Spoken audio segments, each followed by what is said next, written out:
Hello everyone, in today session we are going to learn about the structure. अब यहाँ पर first हमें देखना है कि स्ट्रक्चर क्या होता है। स्ट्रक्चर की अगर हम बात करें तो structure is a user defined data type. ठीक है, ये क्या है? एक यूजर डिफाइंड डेटा टाइप है। अब क्वेश्चन ये आता है कि हमें यूजर डिफाइंड डेटा टाइप क्यों बनाना है। ठीक है, अब यहाँ पर देखो, अगर मुझे कोई एक इंटीजर वैल्यू स्टोर करनी है तो हमारे पास डेटा टाइप है इंट, राइट। अगर मुझे कोई अल्फ़ाबेट स्टोर करना है तो उसके लिए हमारे पास है डेटा टाइप कैरेक्टर। कोई डेसिमल वैल्यू स्टोर करना है तो उसके लिए फ्लोट है, डबल है, राइट। ये डेटा टाइप से। अगर मुझे मल्टीपल वैल्यूज का कलेक्शन करना है, मीन्स मुझे सिमिलर टाइप की मल्टीपल वैल्यूज को स्टोर करना है, तो उसके लिए हमारे पास एरे है, राइट। मल्टीपल कैरेक्टर्स का कलेक्शन करना है तो उसके लिए हमारे पास में स्ट्रिंग है। तो अभी तक हमने देखा है कि कुछ प्री डिफाइंड डेटा टाइप से हमारे पास डेटा स्टोर करने के लिए और कुछ यूजर डिफाइंड डेटा टाइप भी हमने क्रिएट किए थे with the help of pre defined data types, जिसमें हमने क्या किया था, सेम टाइप के मल्टीपल एलिमेंट्स का कलेक्शन किया था। ठीक है, अब सपोज करो कि मुझे क्या करना है, किसी एक एम्प्लॉय की डिटेल स्टोर करना है। ठीक है, अब यहाँ पर अगर मुझे किसी एम्प्लॉय की डिटेल स्टोर करना है तो एम्प्लॉय की डिटेल में हम क्या क्या स्टोर करेंगे? तो एम्प्लॉय की डिटेल में हम स्टोर करेंगे एम्प्लॉय का नेम, देन एम्प्लॉय का आईडी, देन एम्प्लॉय का सैलरी, और भी कुछ कंपोनेंट्स हम इसमें ऐड कर सकते हैं। ठीक है, बट सपोज प्रायरली हमने ये तीन कंपोनेंट्स लिए कि सपोज हमें एम्प्लॉय की डिटेल्स में क्या क्या स्टोर करना है, उसका नेम स्टोर करना है, एम्प्लॉय का आईडी स्टोर करना है और एम्प्लॉय का सैलरी स्टोर करना है। ठीक है, अब मुझे एक ऐसा डेटा टाइप चाहिए जो कि क्या स्टोर कर सकता है, एम्प्लॉय की डिटेल स्टोर कर सकता है। मतलब मुझे यहाँ पर एक ऐसा मेमोरी फॉर्मेट चाहिए जिसमें मैं एम्प्लॉय का नेम, आईडी और सैलरी, ये सारा डेटा स्टोर कर सकूं। अब यहाँ पर हमारे पास नेम स्टोर करने के लिए स्ट्रिंग है, एम्प्लॉय आईडी स्टोर करना है तो इंटीजर वेरिएबल है, और सैलरी स्टोर करना है तो फ्लोट वेरिएबल है। तो बट ये वेरिएबल्स को जब हम यूज करेंगे, जैसे स्ट्रिंग बना रहे, इंटीजर वेरिएबल बना रहे, फ्लोट वेरिएबल बना रहे, तो उस केस में क्या होगा कि हर एक मेमोरी अलग अलग बनेगी, राइट। अब यहाँ पर हम चाहते हैं कि हमारे पास में ऐसा कोई सॉल्यूशन रहे कि ये मेमोरी बल्क में अलोकेट हो। मतलब यहाँ पर एक ही प्लेस पे हमें ये सारा डेटा स्टोर करना है। हम चाहते हैं कि एक ही जगह पे हमें ये मेमोरी अलोकेशन होना चाहिए जहाँ पर एक एम्प्लॉय का कंप्लीट इंफॉर्मेशन होना चाहिए। ठीक है, तो अब अगर आप देखो तो हमारे पास में ऐसा कोई भी डेटा टाइप नहीं है जिसके थ्रू हम एक एम्प्लॉय का कंप्लीट इंफॉर्मेशन स्टोर कर सके। ठीक है, तो अब हमें क्या करना होगा, हमारा एक खुद का डेटा टाइप बनाना होगा। एक ऐसा डेटा टाइप जिसको हम यूज करेंगे तो एट अ टाइम क्या करेगा, इन सभी को मेमोरी अलोकेट कर देगा। जैसे अभी यहाँ पर हमें क्या करना पड़ेगा, अलग अलग मेमोरीज अलोकेट करनी पड़ेगी। ठीक है, बट एक ऐसा डेटा टाइप हम यहाँ पर क्रिएट करेंगे स्ट्रक्चर की हेल्प से, जिसका यूज करने पर एट अ टाइम हमें ये सारी मेमोरीज अलोकेट होगी। ठीक है, अब यहाँ पर देखो, एम्प्लॉय की डिटेल स्टोर करनी है तो उसके लिए हमने डेटा लिया एम्प्लॉय का name, employee ID and employee salary. अगर मुझे किसी पैसेंजर का डेटा स्टोर करना है तो उसके लिए हमें क्या लगेगा, उसका नेम लगेगा, उसका सोर्स लगेगा, उसका डेस्टिनेशन लगेगा। तो ये सारा डिटेल हमें यहाँ पर स्टोर करना पड़ेगा। ठीक है, अगर मुझे एक स्टूडेंट का डिटेल स्टोर करना है तो स्टूडेंट का डिटेल स्टोर करने के लिए मुझे स्टूडेंट का नेम स्टोर करना होगा, उसका रोल नंबर स्टोर करना होगा, देन उसका जो स्टैंडर्ड है वो स्टोर करना पड़ेगा। तो यहाँ पर अगर आप देखो तो हर जगह पे जो मेमोरी का रिक्वायरमेंट होगा डेटा स्टोर करने के लिए वो अलग अलग होगा। अगर मुझे किसी एम्प्लॉय की डिटेल स्टोर करना है तो उसके लिए डिफरेंट कंपोनेंट रिक्वायर्ड होंगे, स्टूडेंट की डिटेल्स के लिए डिफरेंट कंपोनेंट रिक्वायर्ड होंगे, एक पैसेंजर की डिटेल स्टोर करना है तो उसके लिए हम बोल रहे हैं नेम लगेगा, फिर सोर्स स्टोर करना है तो उसके लिए भी स्ट्रिंग लगेगा, डेस्टिनेशन स्टोर करने के लिए एक स्ट्रिंग लगेगा। तो यहाँ पर भी जो मेमोरी लगेगा वो डिफरेंट लगेगा। तो सबसे पहला काम हम क्या करते हैं, यहाँ पर मेमोरी का फॉर्मेट बनाते हैं। फॉर्मेट बनाना मतलब हम ये चीज डिसाइड करते हैं कि हमें एम्प्लॉय में क्या क्या डेटा स्टोर करना है, उसमें कौन कौन से कंपोनेंट्स होने चाहिए। तो ये चीज हम कहाँ बनाते हैं, फॉर्मेट में बनाते हैं, राइट। तो देखो, स्ट्रक्चर अगर आप देखो तो प्रोग्रामिंग को अगर हम छोड़ दें तो कोई अगर हमारे सामने स्ट्रक्चर वर्ड बोले तो दिमाग में क्या आता है? एक लेआउट आता है, राइट? तो यहाँ पर हमें क्या करना है? एक लेआउट रेडी करना है कि हमें मेमोरी किस तरीके का चाहिए, उसमें क्या-क्या कंपोनेंट्स होने चाहिए। तो वो पूरा एक लेआउट हम लोग यहाँ पर रेडी करेंगे, ठीक है? तो वो जो लेआउट बनेगा वही क्या रहेगा? एक यूजर डिफाइंड डेटा टाइप रहेगा। अब देखो लेआउट कैसे बनाएंगे? तो एक स्ट्रक्ट कीवर्ड है हमारे पास में सी लैंग्वेज में जिसकी हेल्प से हम स्ट्रक्चर डिजाइन करते हैं, ठीक है?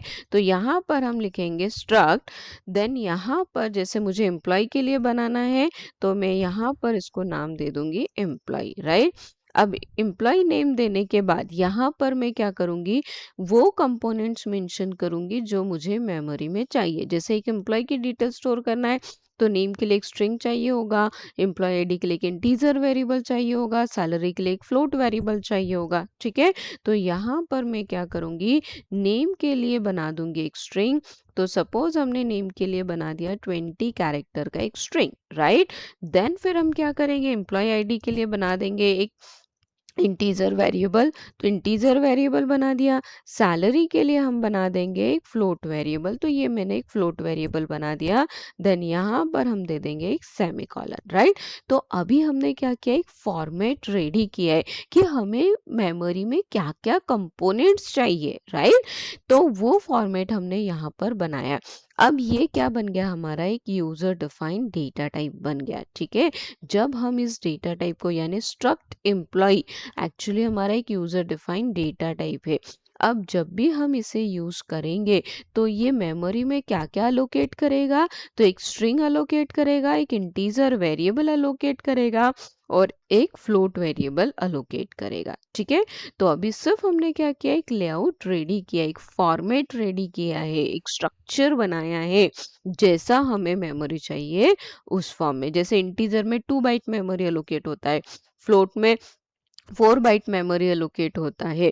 उसी तरीके से कोई अगर स्ट्रक्ट एम्प्लॉय ये डेटा टाइप यूज करेगा तो उसे मेमोरी कैसा अलोकेट होगा? तो उसको ये पूरा कंप्लीट मेमोरी अलोकेट होगा जिसमें आप नेम स्टोर कर सकते हो, आईडी स्टोर कर सकते हो, सैलरी स्टोर कर सकते हो, ठीक है? अब देखो जब हम ये फॉर्मेट क्रिएट करते हैं तो ये कोई भी मेमोरी स्पेस ऑक्यूपाई नहीं करता है। फॉर एग्जाम्पल आपके पास में 1 एकड़ का लैंड पार्सल है। अब आपको वहां पर एक घर बनाना है, ठीक है? अब यहाँ पर घर बनाने के लिए आप क्या करोगे? जैसे सपोज यहाँ पर आपके पास में एक 1 एकड़ का लैंड पार्सल है, ठीक है? अब आपको घर बनाना है यहाँ पर। तो आप क्या करोगे? पहले उसका एक स्ट्रक्चर क्रिएट करोगे, एक लेआउट बनाओगे कि यहाँ पर आपको कैसा घर चाहिए, ठीक है? तो एक लेआउट आप रेडी करोगे। अब जब आप ये लेआउट बना रहे हो तो क्या ये लेआउट इस एरिया का कोई भी स्पेस ऑक्यूपाई करता है क्या? तो इसका स्पेस वो ऑक्यूपाई नहीं करेगा क्योंकि हमने सिर्फ क्या किया? एक फॉर्मेट बनाया है, राइट? जब हम इस फॉर्मेट को इम्प्लीमेंट करेंगे तब वो एरिया को ऑक्यूपाई करेगा। मतलब जब हम इस फॉर्मेट को इम्प्लीमेंट करेंगे तब ये क्या करेगा? वो 1 एकड़ लैंड पार्सल का एरिया ऑक्यूपाई करेगा, राइट? सेम वे में यहाँ पर हमने क्या किया है? एक मेमोरी का स्ट्रक्चर बनाया, एक मेमोरी का लेआउट बनाया है, ठीक है?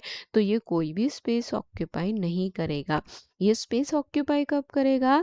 जब हम इसे इम्प्लीमेंट करेंगे या फिर हम बोले जब हम इस स्ट्रक्चर को यूज करेंगे तब मेमोरी स्पेस ऑक्यूपाई करेगा। तो उसे हम टेक्निकल टर्म्स में बोलते हैं स्ट्रक्चर का ऑब्जेक्ट क्रिएट करना, ठीक है? तो अब हम क्या कर रहे हैं? जो लेआउट हमने बनाया है, जो हमने हमारा यूजर डिफाइंड डेटा टाइप बनाया है उसे हम यहाँ पर यूज कर रहे हैं। तो यहाँ पर मेन फंक्शन में हम क्या करेंगे? यूजर डिफाइंड डेटा टाइप वाला एक मेमोरी क्रिएट करेंगे। अब यहाँ पर हमने जो डेटा टाइप बनाया है वो क्या है? तो वो है स्ट्रक्ट एम्प्लॉय, ठीक है? अब ये तो क्या हो गया? Data type. देखो जब भी हम कोई मेमोरी बनाते हैं तो मेमोरी क्रिएशन के लिए हम लोग क्या देते हैं? तो यहाँ पर फर्स्ट हम लिखते हैं डेटा टाइप, देन फिर हम क्या देते हैं? वेरिएबल का नेम देते हैं, देन सेमीकोलन। तो जब भी हमें कोई वेरिएबल बनाना है तो ये सिंटैक्स हम फॉलो करते हैं, ठीक है? तो अब देखो यहाँ पर मैंने फर्स्ट क्या दे दिया? डेटा टाइप दे दिया। अब मुझे क्या देना होगा, वेरिएबल नेम देना होगा।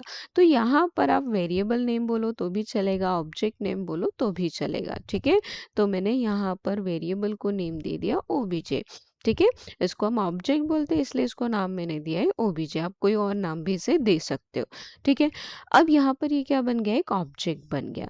अब ऑब्जेक्ट बन गया मतलब क्या, तो यहाँ पर देखो स्ट्रक्ट एम्प्लॉय टाइप की मेमोरी मैंने क्रिएट की है। जैसे हम एक इंटीजर बनाते हैं, इंटीजर ए लिखा, ठीक है, तो क्या करेगा, 2 बाइट का मेमोरी अलोकेट करेगा। जैसे मैंने यहाँ पर लिख दिया इंट ए, तो ये क्या करेगा, 2 बाइट का मेमोरी अलोकेट करेगा। इसको नाम क्या दिया है, ए दिया है, तो ये 2 बाइट का मेमोरी अलोकेट हो जाएगा।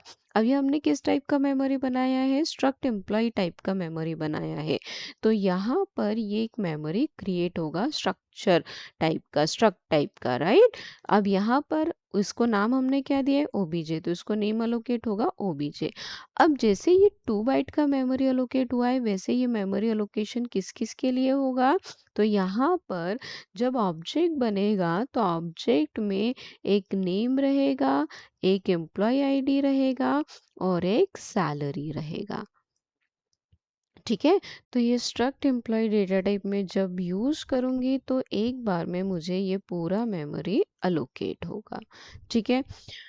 चल, अब आगे बढ़ते हैं। अब सपोज करो कि मुझे यहाँ पर क्या करना है, वैल्यू स्टोर करना है। अब वैल्यूज जब हम लोग स्टोर कर रहे हैं तो अभी फिलहाल हम इसे हार्ड कोड वैल्यूज असाइन कर रहे हैं। तो हार्ड कोड वैल्यूज कैसे देंगे, तो यहाँ पर कर्ली ब्रैकेट्स में हम क्या करेंगे, नेम अलोकेट करेंगे। तो यहाँ पर सपोज मुझे एम्प्लॉय को नेम देना है राहुल, तो यहाँ पर हमने दे दिया नेम राहुल, ठीक है।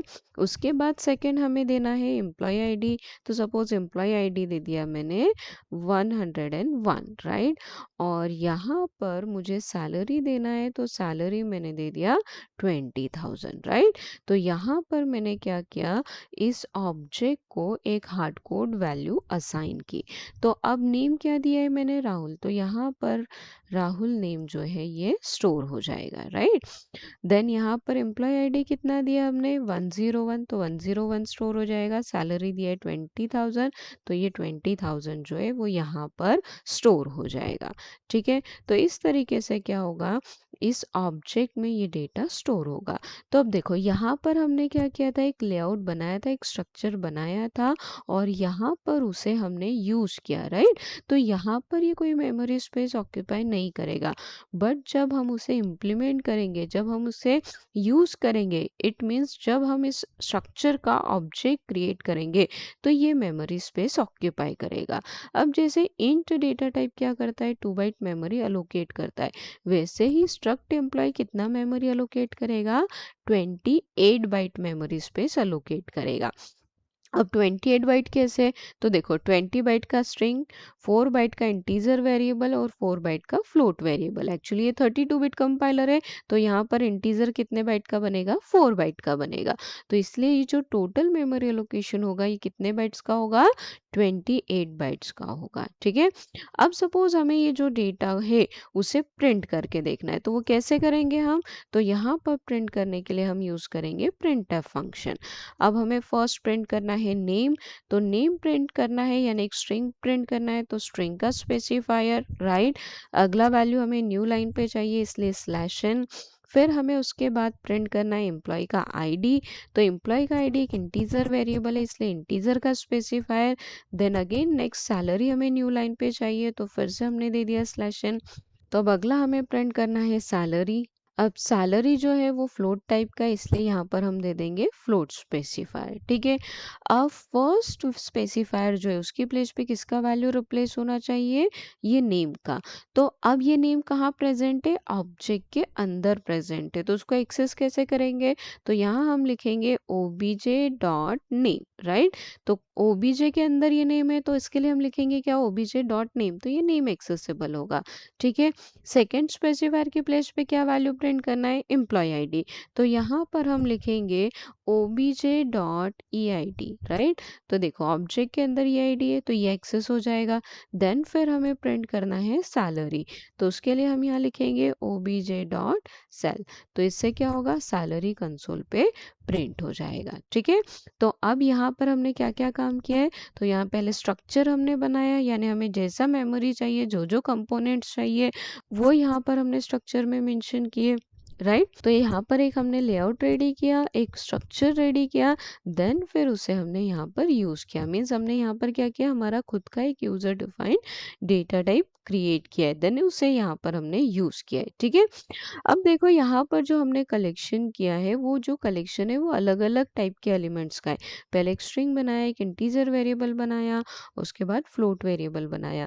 तो कुछ लोग स्ट्रक्चर के डेफिनेशन में ये भी बोलते हैं कि it is a collection of dissimilar elements, क्योंकि यहाँ पर हम क्या कर रहे हैं, अलग अलग एलिमेंट्स का कलेक्शन कर रहे हैं।